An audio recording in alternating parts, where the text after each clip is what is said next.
Oke, bismillahirrahmanirrahim. Assalamualaikum warahmatullahi wabarakatuh. Anak-anakku, sampai bertemu kembali pada pertemuan hari ini, dan kita akan membahas mengenai komponen sistem komputer, ya. Jadi kalian seperti biasa masuk di classroom, kemudian di bab 2 ini komponen utama sistem komputer, ya. Sudah ada materinya, ini untuk materi yang terlewat kemarin, ya. Jadi kita klik di sini. Nah, kemudian di sini ada materinya, ya. Materinya seperti biasa, slide-nya itu berkelanjutan, ya. Slide-nya berkelanjutan. Oke. Kita mulai dengan komponen utama sistem komputer. Apa nanti yang akan dibahas di dalam komponen utama sistem komputer? Pertama yaitu sistem komputernya itu sendiri, ya. Yang kemudian hardware atau perangkat keras. Kemudian yang ketiga adalah software, ya, atau perangkat lunak. Yang keempat adalah brainware, ya, atau penggunanya. Kemudian yang kelima adalah hubungan antara hardware, software, dan brainware. Oke, jadi ada pokok bahasannya ada 5 di sini. Oke, kita lanjut. Apa yang dinamakan dengan sistem? Ada yang tahu kira-kira, bukan kira-kira ya, apa yang dinamakan dengan sistem?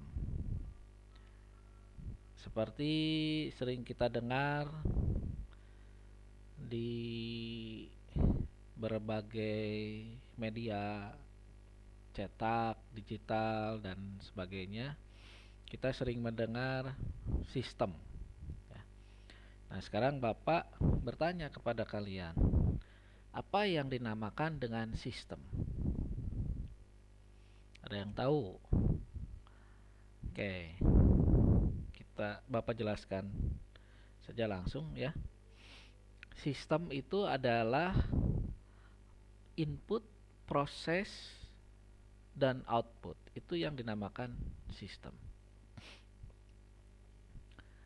Jadi inputnya itu apa? Kemudian prosesnya apa? Kemudian outputnya itu bagaimana? Nah,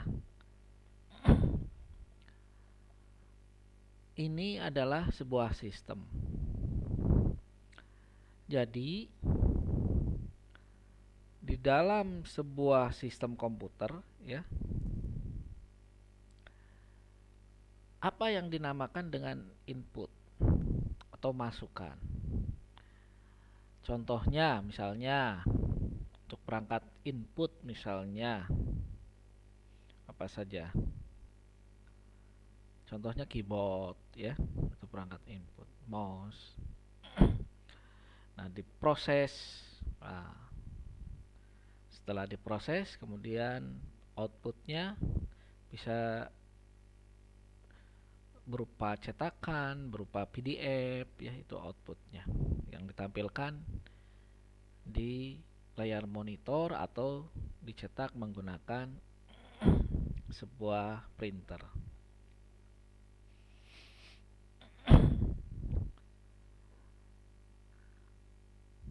Oke. Terdapat 3 komponen utama dalam sistem komputer, yaitu CPU, Central Processing Unit, ya. Kemudian memori, primer dan sekunder, dan peralatan masukan dan keluaran, input output. Dalam menjalankan fungsinya sebagai masukan dan keluaran diperlukan modul I/O, ya, atau input output. Modul input output merupakan peralatan antarmuka, ya, atau interface bagi sistem bus dan switch sentral dan berfungsi mengontrol satu atau lebih perangkat periferal. Semua sistem komputer mengalami operasi pengolahan data dan tahapan dasar sebagai berikut. Tahapan masukan, ya. Tahapan masukan ini, ya, adalah kondisi data dimasukkan ke dalam sistem komputer. Kemudian tahapan pemprosesan atau processing adalah kondisi setiap data diolah atau diproses untuk menghasilkan informasi. Kemudian tahapan keluaran atau output adalah kondisi data yang sudah berubah menjadi informasi dan dapat ditampilkan. Nih seperti ini, output, ya. Jadi ada masukan, input, pemprosesan, processing, kemudian keluaran atau output, ya. Ketiga tahapan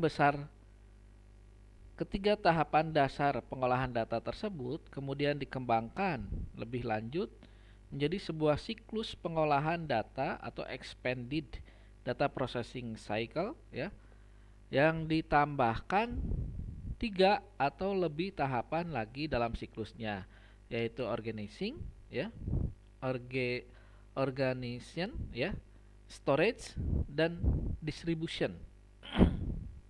Jadi dari siklus dasar ini, tahapan dasar ini ditambahkan lagi 2, ya, seperti ini.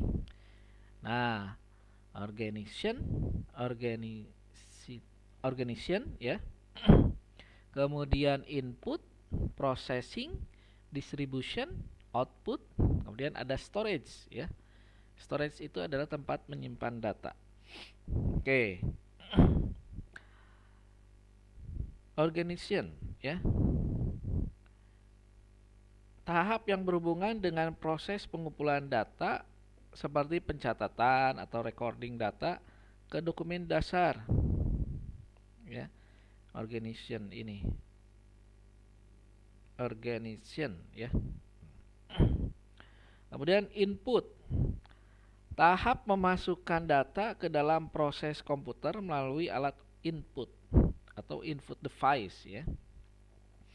Kemudian processing, tahap memproses data menggunakan alat pemproses, processing device, ya. Tahap ini bisa berupa tahap menghitung, mengklarifikasi, mengurutkan, mengendalikan, atau mencari data di storage. Kemudian distribution, tahap distribusi output kepada pihak yang menginginkan informasi.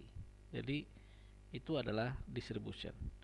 Kemudian output, tahap menghasilkan informasi dari data yang sudah diolah oleh alat pemproses menggunakan alat output device, ya. Kemudian storage, tahap ini merupakan proses perekaman hasil pengolahan di media penyimpanan atau storage. Nah, jadi pada gambar ini saling berkaitan dan membuat sebuah siklus, ya. Jadi dari output kemudian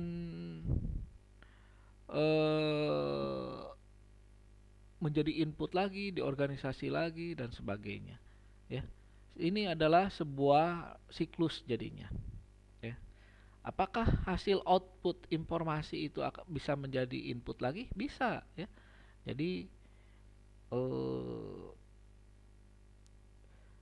ini merupakan sebuah siklus, ya. Dicatat lagi pada proses awal itu organization, ya. Dicatat, kemudian diinputkan lagi, diproses lagi, diolah, didistribusikan, kemudian disimpan, ya. Dari processing ini disimpan, kemudian ditarik